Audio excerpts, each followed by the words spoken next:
नमस्कार, खबरों की खबर में आपका स्वागत है। ज्योतिरादित्य सिंधिया बीजेपी में क्या गए, कांग्रेस पार्टी के अंदर एक अजीबोगरीब माहौल बन गया है।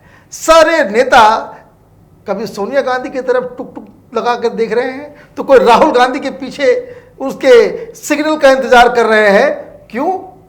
क्योंकि सिंधिया के मसले के ऊपर सोनिया गांधी और राहुल गांधी के बीच ही मतभेद खड़े हो गए हैं। दोनों के बीच जो कह सकते हैं गुत्थम गुत्थी हो रही है, उठा पटक चल रहा है। सोनिया गांधी का मानना यह है कि राहुल गांधी की इमेच्योरिटी की वजह से मध्य प्रदेश की सरकार जा रही है, और राहुल गांधी कह रहे हैं कि सोनिया गांधी की वजह से और उनके जो आसपास जो वो पूरा जो उनका किचन कैबिनेट है उसकी वजह से कांग्रेस पार्टी का सबसे होनहार लीडर पार्टी छोड़कर चला गया। और इसी चीज को लेकर के परिवार के अंदर बहुत ज्यादा जो कह सकते हैं बहस छिड़ी हुई है। और तो और इसमें सारे में जो एक मुख्य रोल जिसे प्रियंका गांधी ने निभाया है वो बिल्कुल साइड लाइन हो गई है, वो चुपचाप बैठी हुई है। क्योंकि कहीं ना कहीं बहुत सारे जो कांग्रेस पार्टी को अंदर से जानते हैं वो इस बात को समझ रहे हैं कि प्रियंका गांधी ने एक ऐसा खेल खेला है जिसकी वजह से सिंधिया को पार्टी छोड़ने के लिए मजबूर होना पड़ा। वो पार्टी छोड़ना नहीं चाहते थे, लेकिन ये मां, बेटे और ये प्रियंका गांधी, इन तीनों ने मिलकर सिंधिया जी को एक ऐसे कॉर्नर में, एक ऐसे सिचुएशन में लाकर के खड़ा कर दिया जहां उन्हें पार्टी छोड़ना पड़ा। या यूं कहे कि सिंधिया ने पार्टी छोड़ा नहीं, इनसे पार्टी छोड़ने के लिए उनको मजबूर किया गया, उनसे इस्तीफा लिया गया। ये इस तरह का सिचुएशन जो कांग्रेस पार्टी के अंदर से खबर आ रही है उसका ये चल रहा है। अब सबसे पहले समझते हैं कि राहुल गांधी की क्या दिक्कत है। राहुल गांधी नहीं चाहते थे कि वो जाए, लेकिन बहुत सारी प्रॉब्लम, जैसे आप देखिए कि किस तरह के बयान राहुल गांधी दे रहे हैं। वो इस तरह का बयान दे रहे हैं जैसे कोई वो गमगीन हो गए हो, कोई जैसे वो गाना था कि दोस्त दोस्त ना रहा, प्यार ना रहा, तो वो उस तरह का कि मैं तो इतना ज़्यादा मैं क्लोज था कि वो अकेले शख्स थे कांग्रेस पार्टी के अंदर जो कभी भी हमारे घर में घुस सकते थे, आ सकते थे, उन्हें अपॉइंटमेंट लेने की जरूरत नहीं थी, हम लोग बचपन से। ये इस तरह का नैरेटिव वो क्रिएट करवा रहे हैं कि उन्होंने बेवफाई नहीं की, वो पता नहीं वो क्यों पार्टी छोड़ करके वो चले गए, सब कुछ तो हमने दिया। लेकिन हकीकत क्या है, वो सोनिया गांधी से इस बात के लिए वो शिकायत कर रहे हैं कि सोनिया गांधी ने इस पूरे सिचुएशन को मिसहैंडल किया। मिसहैंडल इसलिए हुआ क्योंकि सोनिया गांधी ने इस कमलनाथ, ये दिग्विजय सिंह, ये गुलाम नबी आजाद, ये तमाम ये जो बुजुर्ग किस्म के जो लीडर्स हैं 70+ वाले, इन लोगों ने पूरा सिचुएशन ऐसा क्रिएट कर दिया कि जितने जितने उनके अपने लोग थे, ये राहुल गांधी की शिकायत है सोनिया गांधी से कि जितने लीडर्स को राहुल गांधी ने खड़ा किया, युवा लीडर्स को, उसको एक एक करके उनको जो है काटा जा रहा है पार्टी के अंदर, उनको साइडलाइन किया जा रहा है, और इसलिए वो बहुत ज्यादा नाराज है। लेकिन अब पछताए होत क्या जब चिड़िया चुग गई खेत।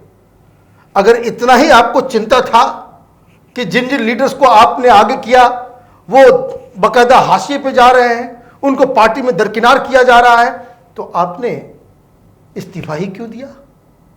एक लीडर की तरह तो आपको पार्टी संगठन को अपने हाथ में रखना था। क्या आपको यह पता नहीं था कि आपके हटते ही जिन लोगों को आज आप जिम्मेदार बता रहे हो कि जिसकी वजह से सिंधिया पार्टी छोड़ गए या बहुत सारे लीडर्स छोड़ने वाले हैं, वो सब के सब असहाय हो जाएंगे? आपकी चुप्पी, आपकी इनएक्टिविटी, और आप जिस तरीके से आपने पूरा संगठन सोनिया गांधी को छोड़ा। सोनिया गांधी आपको पता नहीं है? आपसे बेहतर कौन जानता है कि सोनिया गांधी अभी उस तरह से हेल्थ उनका अलाउ नहीं कर रहा है कि वो पूरी तरीके से वो एक्टिव हो सके। जब सोनिया गांधी एक्टिव नहीं होंगे तो अहमद पटेल ही एक्टिव होंगे ना, गुलाम नबी आजाद ही एक्टिव होंगे, वही फैसला लिया करेंगे। तो वो किससे फैसला लेंगे? पूछ करके करेंगे।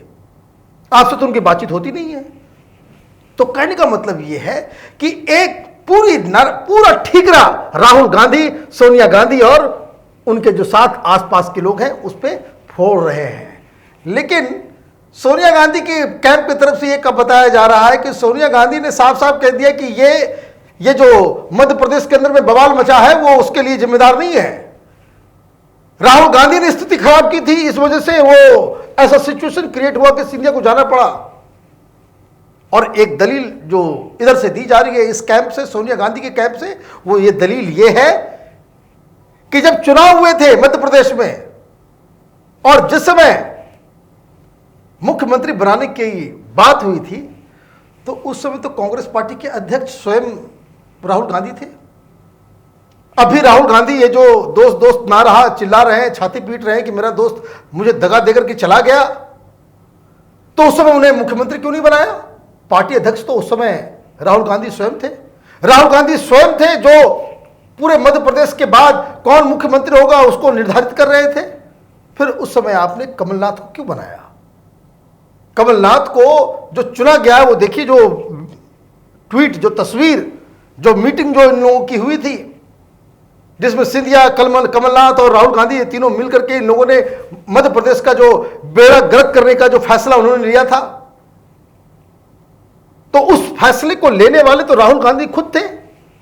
तो ये कहा जा रहा है कि भाई आपसे इनिशियल मिस्टेक वो राहुल गांधी की वजह से हुई और राहुल गांधी की वजह से ये स्थिति खराब हुई। और तो और राहुल गांधी पे ये भी इल्जाम लगाया जा रहा है कि चूंकि आपने गलत फैसला लिया, इस वजह से जो पार्टी कार्यकर्ता जो थे वो नाराज हो गए और इसी वजह से पूरा मध्य प्रदेश में आप एक भी सीट नहीं जीत पाए। वो पूरी की पूरी आपकी सरकार थी, उसके बाद भी लोकसभा में आप सीटें नहीं जीत पाए।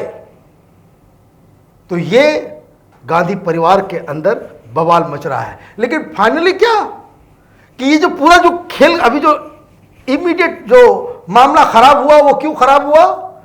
क्योंकि ये पीछे से ये सारे जो सोनिया गांधी के साथ जो 70+ के जो लीडर्स हैं, उनके बीच प्रियंका गांधी पिछले 2 महीने से लॉबिंग कर रही है कि उनको राज्यसभा भेजा जाए। और एक तो झगड़ा मध्य प्रदेश के अंदर चल रहा था कि कौन 2 लोग होंगे, 2 सीट वहां से कंफर्टेबली कांग्रेस जीत सकती है, एक में थोड़ा इलेक्शन होना पड़ेगा और एक तो बिल्कुल कंफर्म सीट है। सिंधिया भी राज्यसभा के लिए आगे आ रहे थे।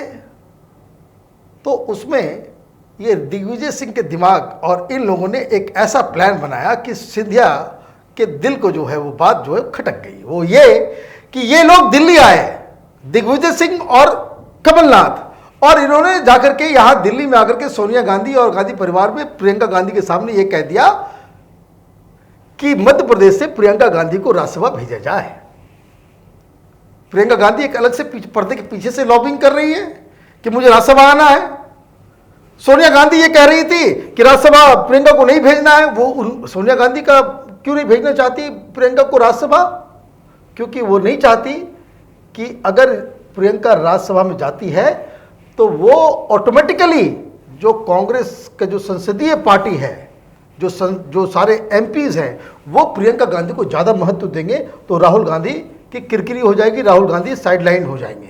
और वो नहीं चाहती, उनके मन में बेटे का जो बेटे को ही आगे बढ़ाना चाहती है, प्रियंका को पीछे रखना चाहती है। और इसीलिए ये पूरा जो लॉबिंग हुआ, तो ये लोग वहां आकर के इन्होंने कह दिया कि भाई प्रियंका गांधी को हम प्रपोज करते हैं। अब प्रियंका गांधी को प्रपोज करते हैं तो ये तो सिंधिया साहब को लगा कि ये तो इन लोगों ने पूरा गेम बना दिया, इसमें गांधी परिवार भी इन्वॉल्व है।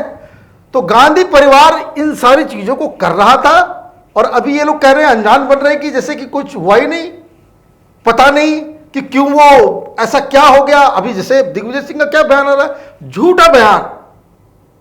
ये तो मास्टरी है इन लोगों की।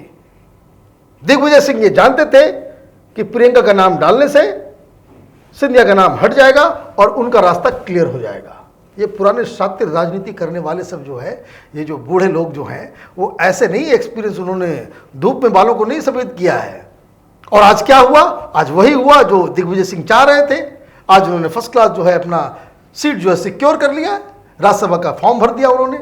अब दूसरी सीट के ऊपर अब कौन आता है, किस पे इलेक्शन होना है वो बाद में वो तय होगा, लेकिन उनका रास्ता क्लियर हो गया।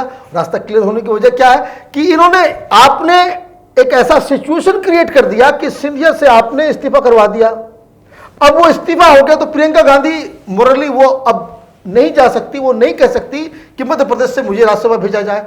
अगर अब फॉर्म भरती है या भरी होती तो ऐसा लगता कि ये लड़ाई जो है सीधे सीधे सिंधिया परिवार वर्सेस गांधी परिवार, और ये इसलिए जो है प्रियंका और आमना सामना हो गया, इसलिए उनको साइडलाइन किया गया, तो उनका भी कट गया पूरा रास्ता।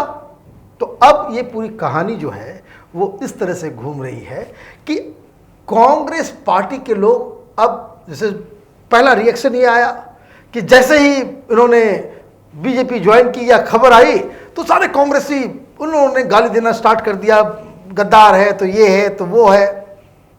थोड़ा बहुत सारे लोग जो है वो लक्ष्मण रेखा भी उन्होंने क्रॉस कर दिया, भाषा की मर्यादा को भी वो उन्होंने खत्म कर दिया। और दिग्विजय सिंह ऐसे आदमी, वो तो गांधी जी के हत्यारा कौन था नहीं था, उसकी हत्या में जो है सिंधिया परिवार का नाम, ये बेकार की बातें। मैंने कल तक जो लीडर आपकी पार्टी का सबसे पॉपुलर लीडर था वो एक दिन में आपने उसको उस तरह से बना दिया। लेकिन राहुल गांधी ने जो दोस्ती की बात कही कि वो बड़ा दुखित है, ये है वो है, तो ये एक अलग तरह का मैसेज कांग्रेस के ये सारे ट्रोल्स के ऊपर गया कि भाई अब इसमें क्या लाइन रास्ता होना चाहिए। और जब से ये खबर आई है कि पार्टी के अंदर ही द्वंद्व चल रहा है, माँ बेटे आपस में लड़ रहे हैं, तो सब टकटकी लगा के देख रहे हैं कि किधर अब जाना है। क्या लाइन हमें सोनिया गांधी की टो करनी है या फिर राहुल गांधी की टो करनी है। और जिस तरह से ये पूरा मसला चल रहा है, जिस तरीके से ये इसको कह सकते कि कांग्रेस पार्टी अपनी बर्बादी, अपनी तबाही के ओर जो है वो दौड़ती हुई नज़दीक पहुंच रही है, उस सिचुएशन में पार्टी को संभालने के लिए जो नया आइडिया कांग्रेस पार्टी में किया जा रहा है कि राहुल गांधी को फिर से अध्यक्ष बनाने की जो पूरी कवायद जो थी उसको तो झटका लगा ही है। साथ ही साथ कांग्रेस पार्टी में अलग अलग राज्यों में जिस तरह से मध्य प्रदेश में जो कांग्रेस टूटी है, बहुत सारे आईसीसी के मेंबर्स बीजेपी में शामिल हो रहे हैं, वही हाल हरियाणा, राजस्थान, हिमाचल, जेएनके, यूपी ऐसे राज्यों में अब इसकी शुरुआत अब हो चुकी है। हमारी नज़र इन सारी खबरों पे बनी रहेगी। आप देखते रहिए कैपिटल टीवी। हमारे वीडियोस को लाइक कीजिए, शेयर कीजिए और हमारे चैनल को सब्सक्राइब कीजिए। धन्यवाद।